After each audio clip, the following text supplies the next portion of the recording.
Hello, guys, and welcome to Bar Chat, brought to you by the Easy Breeze Bar and Restaurant in Bowness. None of us are actually there at the moment. That's why I just hesitated on that one. But this is your number one sports podcast for casual banter and solid opinion, as we always say. We are live today on Facebook, Twitter. What else are we on? Facebook, Twitter, Instagram. Anything? Oh, YouTube, of course. We're out there as well. Although we've just fixed that one. We're here today, just a second show to review the final. We're all looking forward to that. Only 29 hours away. We've got our guests. We go straight in. B's back from Marrakesh. Have a nice time, mate.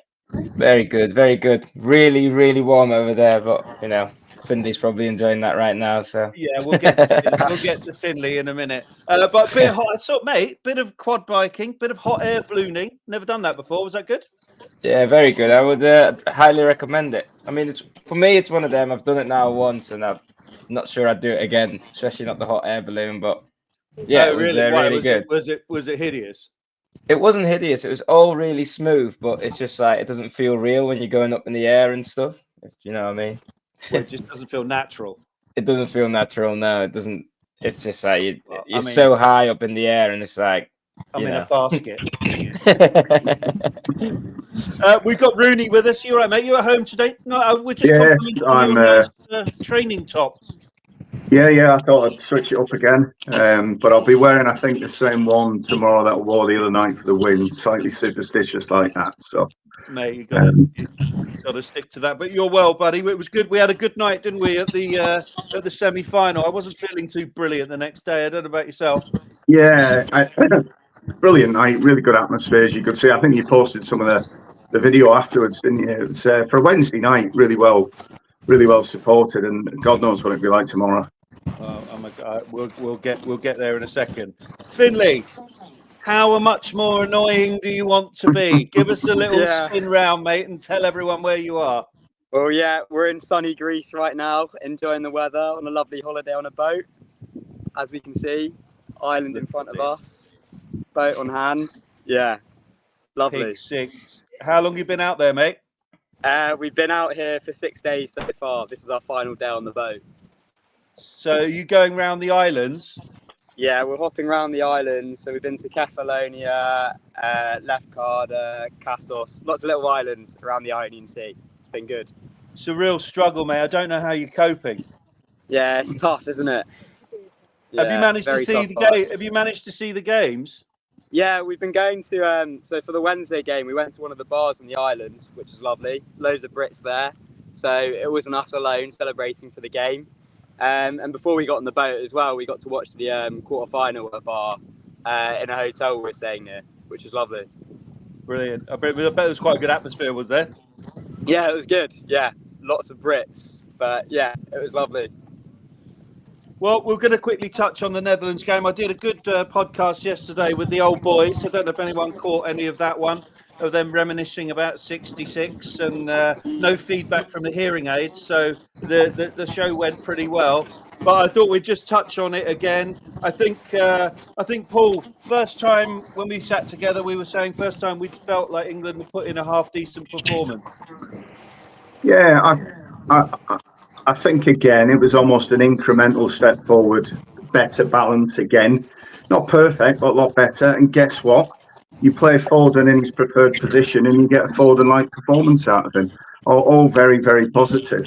And as for the subs, made a real difference. We know we've got that power on the bench. The slight frustration, taking nothing away from the win, was just the lateness of the substitutes again. When you've got all that talent and the massive difference in it when they came on. So really positive. Yeah, I mean, listen, the one thing, we're all critical of Southgate, but one of the things he got right, I think the Watkins bring him on 10 minutes later than anyone wanted. But, I think we were all screaming for it. B, you were in Marrakesh. What was everyone's vibe over there? it was it was good. I think there was more French people around us rather than English, so that was a bit of a change. But yeah, it was good. I don't think anyone wants England to win it, to be honest, apart from the English. No, you don't think anyone wants England to win it? No, I don't think so. The way people were celebrating for the Netherlands and stuff, I don't think anyone else wants. Don't think no one wants England to win. So everyone knows, this is quite funnily. Yesterday, B and I were catching up, and he said to me, I was saying to him that, although B is half English, half Dutch, he's not quite grasping, I don't think, how important this is. You see, so I said when we talked about the pain. And then he said, "Well, what are you going to tell me? You're going to be in tears if we win." I said, "This is very possible. Yeah, I think there'll be a lot of people in tears." Which he's not having any of it. He's not having any of that. Finley, do you agree that you won't cry if we win it? I won't cry, but no, it will be a very, very fun time. It will be a very fun time, but it's not tears, is it? Well, Yeah, I'm assuming, Paul, you'll cry. Paul, you'll have a tear in your eye, won't you? I'd certainly get the emotion. That emotional build-up for sure. And when you think about it, and you think about your tender years, I suppose, compared to mine at 55, never seen England win a tournament. 66 was the last time. Could very well be the only time in our lifetimes we get to witness it if it happens. So it could be a monumental thing. He's getting emotional as we speak. Yeah, very. Yeah, I can feel it. I can feel it building. But I went through with the guys yesterday, where I talked through every single bit of heartache since 1970, whether that was Maradona, handballing and the various boys missing the penalties and getting beaten by penalties twice by Portugal, twice by Germany. It's been agony for as long as I can possibly imagine. So the idea of England winning a tournament on foreign soil, I said this to B yesterday as well, this makes a big difference. This will be the first ever team to win a tournament on foreign soil. Better than that, German soil. It can't get any bigger than this for us. Well, just on that, Mark, it just reminded me, because I remember in '96 they took out a full-page newspaper headline, the Germans, saying, and it was something like, "We've gone home." When we were there, it felt like home, in all these block capitals, and it was a big Mickey take of the "It's Coming Home" song and the English fever that was building at the time. So wouldn't it be sweet to be able to do the reverse? Oh, wouldn't it be? What, should we take a full-page ad in the Wezzy Gezzy? Mark and Finley, sorry, just to quickly interrupt. Plon P has commented on Instagram. How did Finley Kirk get on this show? The guy knows nothing. He's a United fan. Oh, really? Right. Okay. Yeah. I'm assuming this is a mate of yours. It's Johnny, isn't it? Oh, Johnny, yeah. Right, okay. Yeah. We'll find out, Johnny. Stay around for the show. So, Finley, what did you think? What did you think of the first? I mean, I think the first half performance was better than the second. Well, we argue we might have slipped back into, obviously, bar the Watkins goal, but definitely an improvement. No, I think it was a lot better. That's the best performance by far that we've put in so far this tournament. What I'd probably say is, actually, in the second half, as much as we can say we played worse, I actually thought it was more the Dutch played better. They just started playing a lot more aggressively. And you could see that maybe after that first goal, they sat off. Whereas they definitely came out in the second half with just a lot more, menace about them. I don't know. That's probably the best way to describe it. Yeah, I agree. I think that also, there was no outlet. One of the things that I think we was frustrated about in the first half was the outlet on the left-hand side. He brought Shaw on. I thought that was going to make a difference. I wonder if he slipped a little bit deep and we ended up in a 4 again, which perhaps some couple of good early substitutions from the Dutch. What did you think? Just putting your Dutch hat on for 1 second, B. What was your take on their approach to that? I completely agree with Finley. I think he made, on the first half, they were getting overrun in the midfield, and Ronald Koeman made a tactical change to put an extra body in there, and it just kind of matched them. But obviously, the quality of the players still rose to the top, but they matched them, and so there wasn't enough space for England to play, or less space for England to play, make them look worse. But yeah, there was a lot of room in the first half. That could have been, they should have killed them there and then. So what was the Dutch? So you must have a lot of Dutch mates. What were they all? What was their kind of feedback to you other than what a wonder goal? I have been getting a lot of grief, I'll tell you now. I've been getting called traitor. I've been getting called all sorts, saying, people are asking me who do I support, and for me, it actually doesn't matter between England and Holland who wins it. It'd be nice, obviously, at the moment I'm in England, so it would be nice to see England win their first one, seeing as Holland already has one. Well, I did as relayed to you, one of the things that the English never short of humour singing "There's no fucking orange in Berlin" was the biggest chant for about an hour. I don't know if anyone saw that on TikTok. It was quite funny. Well, guys, let's look ahead to Spain. We've got a chance, haven't we? I mean, we've got they're not the best team. They've probably played the best in the tournament, but Finley, I mean, have you seen much of Spain? Have you got a take on our chances on that one? Well, look, I think Spain have probably been the best team in the tournament so far in terms of performances and the teams they've played. So, on paper, as much as we could say we have a better squad in terms of players, I think they've definitely been the standout side so far this tournament. So we'll probably have to see. I don't know. Paul? Yeah, I mean, they have, haven't they? They've certainly played the best football throughout. I would say, I don't think there's any fear against Spain. And when you cast your mind back to the German game, Germany were unlucky not to force a draw with that penalty that they should have been given for handball on Cucurella. And I also think, and I think we discussed this in the car the other day, Matt, they have a very high press, but it's a disjointed press. So their front line and advanced midfield don't pressure, for example, England when they're in defence. But there's masses of space behind it. And if Southgate can prep the team to exploit that space, anticipate it and get through the press, they're open. And nobody's really done that to them. But it would be certainly my game plan if I was giving the team talk. So what's their right, their left or right back? Which one's 38 or B? Navas at right back. Yeah. So, and he plays right back. So, I mean, isn't there another opportunity here for Southgate to really get some pace on that left? And perhaps this is the time to play Gordon, who's rapid. There's no way he's going to be able to keep up with him. There's an opportunity in itself, is there not? I agree. I think he won't change it, but yeah, sorry, Vic. Yeah, sorry, I was going to say, I think Carvajal's back for this game. I think he was only out for suspension, so he's a top player, but even then, I don't think he'll be able to live with Anthony Gordon, so... But I've been screaming for Anthony Gordon since game one. Yeah. So I don't know. He's not played yet.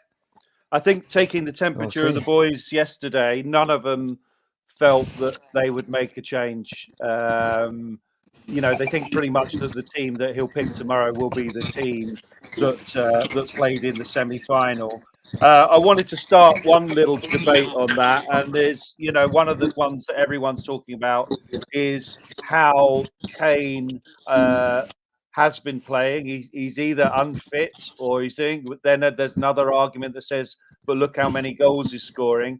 For my money, I think Kane has to start, but only because I think he deserves that. I would like to see him come off, but if he's not performing. But one of the things that I feel is important if he is going to start is that he obviously doesn't have the legs. I saw Lineker talking about this yesterday or today, I can't remember. He doesn't have the legs anymore. So if he's going to start, surely Southgate has to say to him, you have to stay high. Do not drop in. You haven't got the legs. Stay high. Stay on the last man. What's your take on that? Paul, I'll start with you. I mean, he deserves, surely. It's a World Cup final. He's a serial loser. Surely. No, this is not a World Cup final, by the way. I'd have tears if it was a World Cup final, but this is a Euros final. Mate, this is like playing the Europa League. This is a trophy, mate. Don't put your Netherlands hat on and tell me this is the Europa League. I think he starts without question. Kane starts. We've all made those observations through the tournament. Strong rumours that he's been carrying a back injury since the back end of last season, and he's just got such a depth of credit in the bank with Southgate. He will never, ever go against that starting position in the final. He trusts him. he's got a big game temperament for sure as well. But I agree, Mark. If it's not happening and we are 30 to 25 minutes to go, that should be the injection of Watkins at that point rather than with 10 minutes to go. But for me, Kane's a nailed-on starter, yeah. So for you, you'd rather see him start and then bring on the legs later in the game when stretched and then when everyone's tired versus the other way round? I think so. And that's what the team have been used to for the last 2-3 games now, and it's been getting incrementally better each time. But when you talk about him dropping back, I mean, he's naturally done that. I think throughout his career, he goes looking for the ball when it's not up there. But again, if you leave him up there on the last man, you're really looking to take advantage of crosses and balls coming in wide, and that's not how we've been playing for the most part. I mean, Saka did a bit of that in the game before last against the Swiss, but we've not really been exploiting the wings for crosses to any great degree, and that's really where you want Kane on that last man, on his shoulder, trying to get a header on slide in and nick it in. Yeah, I mean, he is most effective. The thing is, even when the guys are getting round the back, I think B, you said this to me yesterday. But, you know, we've continually been cutting inside for most of the tournament. Then the guys are getting around the back and getting the ball into the box. He's still not there because he is dropping deep, and so he has to surely decide one way or the other. I mean, there's another side to this argument that by him dropping deep, he's hindering Bellingham and Foden, because he's taking up that space as well. So, yes, Kane, but he has to play on the last man. B, you're smiling like you don't think that will happen, or? No, I'm just smiling. There's a funny game going around on Twitter at the moment, and people are playing where would Watkins be? And every time England are attacking, Kane is somewhere either on the halfway line or on the edge of the box or on the right wing or on the left wing. And it's like, you know, in a position that they can cross the ball, and it's like, you know, where would Watkins be? And he'd obviously be like on the penalty spot or on the last man, or, you know, in the box at least. Okay, so I mean, we'll touch on some 11s because we just said it there. Are you in agreement with the old boys yesterday? Do you think we keep the same team? Paul, I'll start with you, or would you make a major change now? I'm just looking at what I've scribbled down on the pad. I think it is player for player, the last starting position. It is. I've highlighted underneath. I would expect Shaw, Palmer, and Watkins to get a good chance to change it, re-inject pace after, you know, probably 60 minutes if it's not going well. But I think it's a final. They've built to this. To change something now, Southgate would be almost paranoid that if it didn't go right and he makes the change, he'll get double the grief he would have done for sticking with a team that he's had all along. So I think the team picks itself. They've got incrementally better game on game. This is the last push. So anyone who's been carrying anything and maybe holding anything back, 10% back, can just let it go and really give their all. That was really good, Paul. That was good analysis. I love that. I just lost everyone there. Sorry about that, guys. I don't know what happened. Did anyone else lose it? No, I didn't. No, just you. But Paul that was really, really good insight. Yeah, I'll have to re-listen in a second because I didn't hear any of it. Everything went black. And so yeah. B, what about yourself? What's your take? My take is similar to Paul. Like, obviously you didn't hear him, but he said even lads, you know, that have been carrying anything, or, you know, you've been holding 10% back, it's now a final. It's the last push. You go all out. I think it'll be the same team, but I'd like to see Foden come off a little bit earlier, and I'd like to see Palmer and Saka on the pitch together again. I think those two are dangerous together, and they're a real goal threat. Well, playing Palmer in Foden's role. Yeah, in the middle, in the 10. Yeah, I just think there's a little bit more flexibility with that. Foden, obviously, Harry Kane's eating up his space, and, you know, he's not as much as a goal threat. Foden's looking for runners, and when there's no runners, like, it just doesn't help his game. I thought Foden had a great. I thought he had a great first. You know, I thought it's the first game. I thought he played well. He was awfully unlucky with the long range shot. Don't know how the other one didn't go in. You know, I mean, I think this could be his time. I think it wouldn't surprise me if he scores on tomorrow, Sunday. my opinion with Foden is that, and the rest of the England team, they are all good players, but it's whether they're playing to their strengths, and the manager's not letting them play to their strengths. Really, I mean, if you got Kane and Foden going into the same position, they're eating each other's space, and yeah. I don't know. I don't know what else to say about it. I think Southgate's being lucky. He's getting bailed out by how good the players are. Well, I think I've now repeated it in 2 podcasts. What you said, Paul, was brilliant. We'll win it. We'll win it in spite of him, not because of him. But we'll get on to Southgate in a minute because there's some breaking news coming out of the FA this morning on that one. Finley, your team? I think no matter what, we know it's going to be the lineup that was in the semi-final. But yeah, I think the biggest thing for me would be: do you want the balance on that left-hand side with Shaw at left back, or do you just trust Trippier to do the job again? Yeah, it's one of those where I think Bellingham as well, playing on the left, has actually given Foden more space in the middle.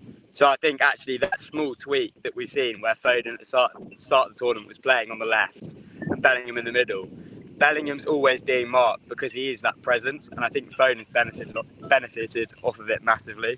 So yeah, I think I'd probably keep it the same. But yeah, maybe if Kane's struggling later on in the game, look at bringing a Watkins or a Tony on just to make a bit of a difference in there. Would anyone have the balls just to park Trippier, park Shaw, and play Gordon from the outset? No. I think that is.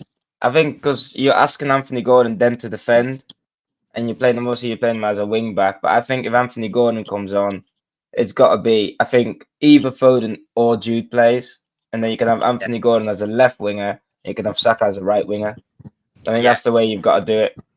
Yeah.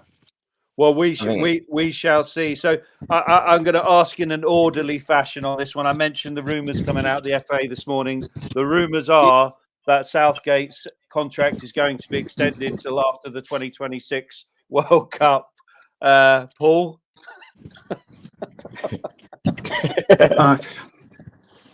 I'm kind of surprised about that in one sense. I also would have thought Southgate would have wanted to move on. We talked about on previous podcasts. He's gone through that full cycle of repairing the relationship, and then at the start of this tournament, the relationship with the fans, the team, the manager was deteriorating. I just think win, lose or draw tomorrow, it's the right time to change it. You've got Kane coming towards, I suppose, the end stage of his England career, and you've got all that talent, younger talent, wanting to get on the pitch and get on sooner. And when Southgate's got his lieutenants, he will always pick them. So the fear for me would be he keeps an aging team for the World Cup to try and have a swan song there, as opposed to really mixing it up after this tournament and let some of the younger talent come through. Yeah, I agree. Finley? Look, as much as all England fans have been pretty critical of Southgate over the last few years in particular, but you got to look at it in a way of actually his record in big tournaments has been good, and previous managers, we've had the quality, no doubt, but we've played poorly with every single manager and every single squad. But Southgate seems to make us get the results despite playing poorly. So we can be critical of maybe he will pick players which he trusts. But we've seen in this tournament anyway, he's picked the Gordons, Gehi, Konza, and they've all played well anyway. So actually, I wouldn't necessarily mind it if he stays on for another tournament. But again, I wouldn't be against him leaving as well. I understand where you're coming from, Finley, but as you know, the quote of Paul is that we'll win things in spite of Southgate. I think at the moment, what we can see is other teams around us, and I don't mean this, in a disrespectful way, but other teams around us are in decline. So if you look, I don't know, like France, N'Golo Kante is getting to the end of their career, and in Spain, Carvajal, they got a 38-year-old right back at the moment of Jesus Navas, and teams are in decline a little bit, and all their superstars are coming to the end. Portugal, Ronaldo, and we are actually on the rise, and our players are some of the best in the world, and the likes of Jude and Foden, they're only going to get better. So I think you've got to give.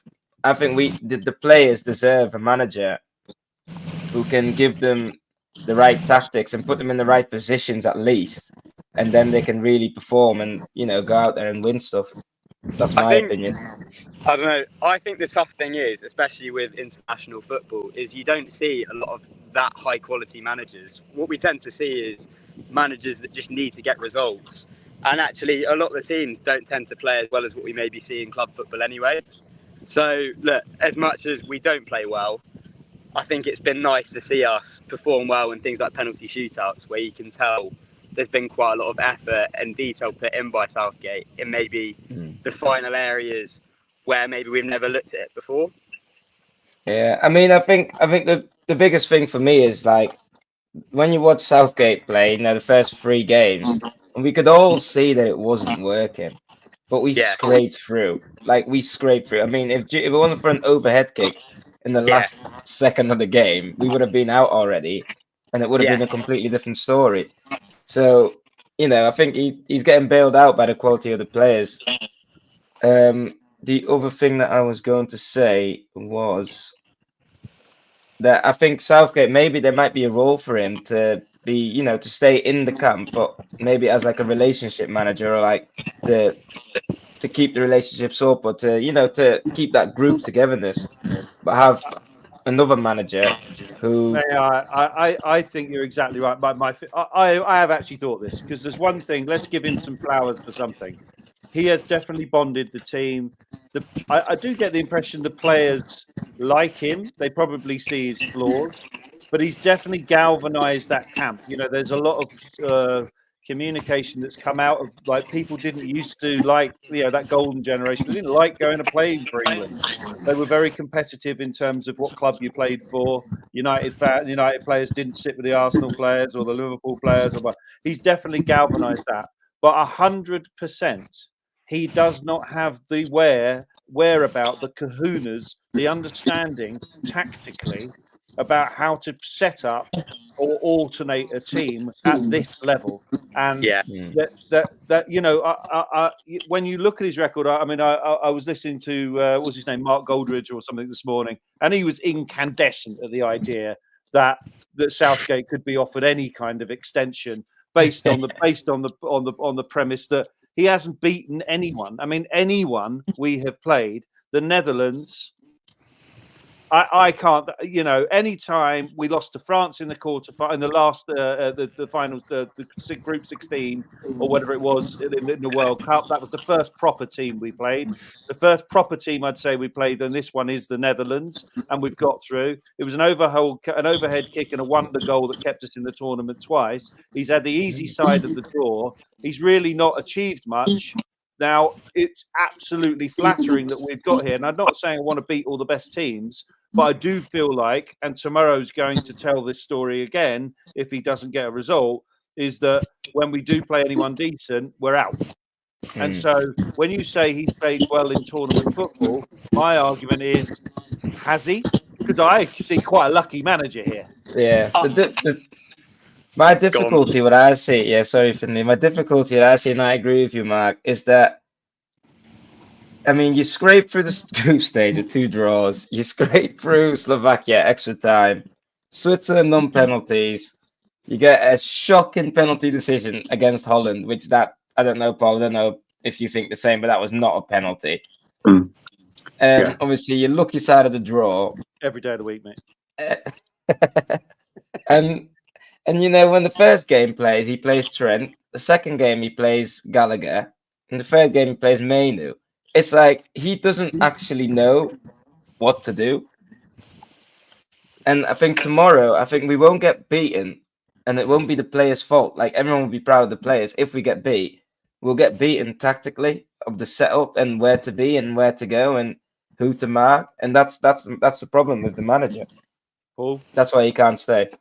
Yeah. I mean, I agree. I mean, I suppose the acid test is there's been a lot of young managers, a lot of experienced managers in this tournament, and when you look across that group, when you look at the depth and the quality of England's bench, I cannot imagine any of those other managers, when it's not working, waiting for 10, 5 minutes, 30 seconds to make a change. It would always be done because of the depth of talent. Now, sometimes you're blessed with a bench that is no good and you daren't make the change, but that's the total opposite we've got. Comes down to boldness, comes down to bravery. We all remember the last final. We should have battered that Italian team, and we didn't because of the tactics that were deployed. And I'm hoping that was a big lesson for him. I'm hoping the team get briefed to go out there tomorrow and be aggressive. And if we are on the front foot, we're aggressive, we intimidate Spain, I think we'll win. It's probably the most confident I've been in a final position. Spain haven't played anybody great, and when they played Germany, Germany nearly nullified them. Our midfield is by far the best in the tournament, and that will be the best that Spain's come up against. Rodri won't be contending with one or two good midfielders. He's got obviously Rice in there, maybe he'll have Bellingham mixing it up as well. So I think as long as we're aggressive, I think we win. Which basically we've got to keep our wingers high. Is it's not sitting deep, is it? That's the. I mean, do you remember, Paul? We said when we were on with Matt, we were sitting here talking about England. The key to winning is to stay high up the pitch, not go deep. And then we had a conversation of who would you rather score first, because you guys said 2-1, and I said I'd almost prefer the Netherlands to score first because at least then we'll get on the front foot. And that is exactly what happened. We came out, we started well. They scored against the run of play, in my opinion, but then it kept us on the stage. Well, I wonder, and when you're saying the key to winning is to be aggressive, that's not how he's going to set up. I think they'll set up. Is it the players though? I mean, again, we spoke about this yesterday. Foden's come out and said, listen, no one's telling us to go deep. Well, why is everyone going deep then as soon as we concede a goal? It happened against France. It happened against Italy. It happened against the Netherlands, in the second half. It's how do we get round this and get through? Finley's off for another beer, though. I don't know. It's so important, isn't it, that we go aggressive? Yeah, we've got to. And like I say, to me, what's worked for the Spanish is their press, but it's also their weakness if you exploit it. And I'm hoping they've done an awful lot of work on that, looked at those huge gaps behind and put them under pressure, because they play that traditional back four, and the back four almost sit on the halfway line. The other six almost push up to the opposition's box, and that gap is there in the middle. So if you can rehearse that, put a few manoeuvres in training this week to exploit it. And the other thing it does, if you're a pressing team, it's happened to Liverpool, it's happened to City, once your press isn't working, the players start to doubt it. And then you start to get on top of them and you start to control things. But you've got to beat their press. You've got to take that press on and get around it, put doubt in their minds. And hopefully that's what it'll do. You see, Paul, you know what annoys me? I'm sat here and I'm listening to you, and you are saying every single correct thing that Southgate should be saying. But guess what? Southgate's not saying what you're saying. No. Well, I'm available for the next 4 years if the FA are interested. But I tell you what, I might have to send a letter to the FA and say, Paul is the man. I mean, it's simple though. It sounds so simple though, doesn't it? This is a type of game that you would go with Gordon, Saka, and Watkins up front, and if you beat that press in midfield when they put you under pressure, you're out. Yeah. So, or get runners alongside Kane, and Kane can hold the ball up. He does it for Bayern Munich every week. So it's. But we don't want him holding the ball up, do we? We want him on the last man. Well, you can have him hold the ball up if you have runners going past him. Yeah, exactly. If he's got runners. Then you can knock it off. But he doesn't have runners, so it, I don't know. It's not going to work. You're right, Finley. We get a bit of heat stroke, mate. No, I had to charge my phone. It was about to die. Oh, right. Okay. Yeah. I'm with you. All right, guys. Well, listen. I think where we all. Well, hopefully we're all watching it together. Finley, will you get ashore? We'll find another bar to go to. Yeah, don't worry about that. Excellent. Sorry, I'm just reading a thing in there from Paul. If the FA, it's just a comment that's coming. If the FA extend Southgate's contract until 2026, irrespective of tomorrow's result, it would be a totally wrong decision. To get the best out of this talented squad, we need a coach who plays the right formation in an expansive way. It's exactly what we've been saying. I tell you what, we will ask you quickly though, is we're all very quick to saying Southgate out, regardless of the result. And as you say, Paul, quite rightly, if he goes out tomorrow and he wins this tournament, he goes out on a massive high, and he'll have so much respect from the English fans. But who on earth in the immediacy can you put in? One name from all of you. Who do you want? Paul. Finley. I go for Eddie Howe. It's Howe or Potter, isn't it? Oh, Potter's gone to possibly. thing. Yeah, it's Eddie Howe is the obvious one for me. I don't know these going to be any better though. Who was it? Who was the manager that won the under-21s Euros last year? No idea. I don't know. I mean, I would get. So, I mean, he's already won it. The under-21 lads are coming through. Get him in. Give him a chance. But, I mean, this is the interesting thing. The people that normally take the national jobs are a little bit older, aren't they? And actually, the most successful managers going on are that little bit younger. So you need someone who's prepared to take the risk and go for it. Paul's here saying Lee Carsley. I don't know who Lee Carsley is. Oh, is that the under-21s manager? That's the Yeah, that's right. Yeah. It was Lee. Yeah. I don't know anything about him. Who is he, B? I don't know him either. See, this is what I'm saying. So me and Paul have got the same idea. Lee Carsley. Yeah, I mean, you know, he's gone on with a team with. I mean, those lads are seriously talented, by the way. But you know, your Anthony Gordons and your Morgan Gibbs-White, and these lads are coming through now. And your Kobe Mainoo's, you know, he wasn't even in the squad last year, and they won it. So, you know, mix that with the talent that you already got, Jude Bellingham, Foden, Saka. You know, you can go a long way with that. Yeah. Well, I think it needs someone who's some fresh ideas. I don't know this guy if he's tactically astute. The other one is the kid at Kieran Thingy at West Ipswich. What's his name? McKenna. Kieran McKenna. Again, supposed to be a very talented young manager, understands tactics. Maybe we need to break the mold and find a young manager that's prepared to take on that role. But he would be a rookie. I mean, you know, you surely need a. You know, I was saying if as an interim, I'd like to see it like an Ancelotti or someone who knows tactically the game.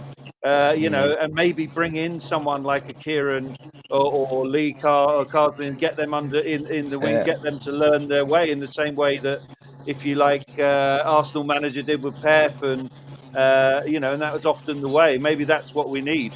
I'm just reading up on. Oh, sorry, go on, Paul. No, I was just going to say, I think that was the Spanish footprint, wasn't it? Didn't their manager come through the under-21s route, and then he got promoted to the senior squad? So they kind of grew that sense through the spine of the development of the players. So there's a lot of sense in it. Yeah. I was just saying, I'm just reading up on Lee Carsley, and he's absolutely no rookie. So, yeah, he's 50-year-old. He's been England under-20 managers. England under-21s obviously won trophies. He's been at Man City. He's been at Birmingham City. Brentford development squad. So maybe it sounds like he does need some younger players. But if you mix youth, he's willing to give the youth a chance. And, you know, realistically, look at this.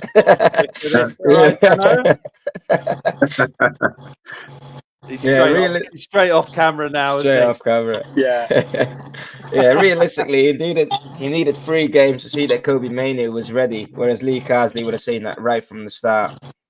So I've just realised how Paul Fletcher knows somebody. He's ex Birmingham and of course Brentford. So if anyone who's got any association with Brentford, Paul's your man to get some insight on. So that's why he's suggesting that in the chat. But listen, maybe that's the route to go, guys. Well, I think we'll find out in the next 48 hours. I think he'll make a decision pretty much straight away once we get to whether we won. Whether we win, lose, or draw, we'll have to find out. Well, score guys, predictions. Oh, okay, go on. Score predictions. Go on, Mark. You go first. Meredith, I can see you in the mirror if you want to say hello very quickly. Right, there you go. Go on. Carry on. What the score prediction? Yeah, you go first, Mark. I said yesterday 3-1. 2. England. No, 3-2. I said yesterday. 3-2. Oh wow. I think goals. I think what's going to happen is we're going to go 2-0 up. They're going to bring it back to maybe 2-1. We'll go 3-1. They'll make it 3-2, and then we'll have to shit ourselves for the last 25 minutes. And it could even go into extra time. Paul, what do you think? I've written down on my notes here 3-1. I'm never confident about England in big games, but I am tomorrow, as long as we play the right way. And if we play the right way, Spain will panic. They'll start to lose it. We'll get on top of them, and we'll really put it down on them. And I think a 2-0 lead's not that unforeseeable. It probably will be drama, because there always is, as you say, Mark, the go back and then a nail biter and then maybe a goal on the break. But I'm seeing it in 90 minutes, and I got Switzerland bang on. I got Netherlands bang on. So I'm hoping I've got this one as well at 3-1 tomorrow. But let's see. I'll have some of that. Finley? I'll go for 2-1 England. We'll go 1-0 down and then bring it back, as we've done basically every single other game so far in the knockouts. Yeah. Meredith, do you think England will win tomorrow? Get in, yes. Right. What do you think the score will be? I don't know if it will be a draw or not. Well, we've got to win. Lou. Yeah. I think we'll win on penalties. Yeah, I think we'll do it on penalties tomorrow, personally. I think it'll be. I think we'll probably go 2-0 up and then do it the Arsenal way, which we don't make it easy, or make some sort of mistake. Pickford will go through his hands or something, and then. I just don't want a sending off or something annoying like that, or a penalty. Oh God! Penalty. Who knows? Who knows, guys? Well, look, the games are live, obviously, at the Easy Breeze tomorrow, 8:00 kickoff. What time? When we've got to get people getting in there early, mate. I think we've got some walk-in tables. What we got going on? We have to be. Tomorrow is one of those days. I think a lot of people will plan to leave the house about 5:00, so I would recommend coming out early. Food-wise, obviously, our kitchen can only handle so much. If 100 people want to order food at the same time, be prepared to be patient. And I think we're running a special. I think we're running a special menu tomorrow night. So we've got some additional burgers on proper football food, and some pizzas and sides. So we got doing food and drink. We get there early. There's plenty of walk-in tables in the corner, the showroom. Be prepared to share a table as well. Let's get some atmosphere in there. Well, that's exactly. By the way, that's exactly what we did. Paul and I did that on Wednesday, and it was brilliant. We had a load of people on the different table having a bit of banter. Yeah. Let's hug some Spurs fans tomorrow. We don't want any of them, mate. We want positive vibes. Although I think being with a Spurs fan, if we did lose, they'd be able to help us through the pain. They're kind of used to that disappointment. We'll see, guys. Thanks very much, Finley. Have a lovely holiday. Send our love to everybody on deck. We're not jealous at all, but enjoy, and we'll see you soon, mate. Yeah, well, thank you for having me. We'll see you soon. Yeah, we'll have to get you on again. We're going to have a winning podcast, I've decided, where everyone that we've had on is going to do a cameo, and probably we might have to leave it 24 hours, because I'm not sure what Nick will all be in if it happens. Can you imagine Mike Skinner? Oh my God! Jinxed it already, Mark. I know. Well, fingers crossed, eh? When we win. Yeah, exactly. Come on, England. Come on, England. Right, guys. Thank you very much, and we'll see you very soon. Come on, England. Cheers, all. Cheers, Mark. Bye. Cheers, see ya.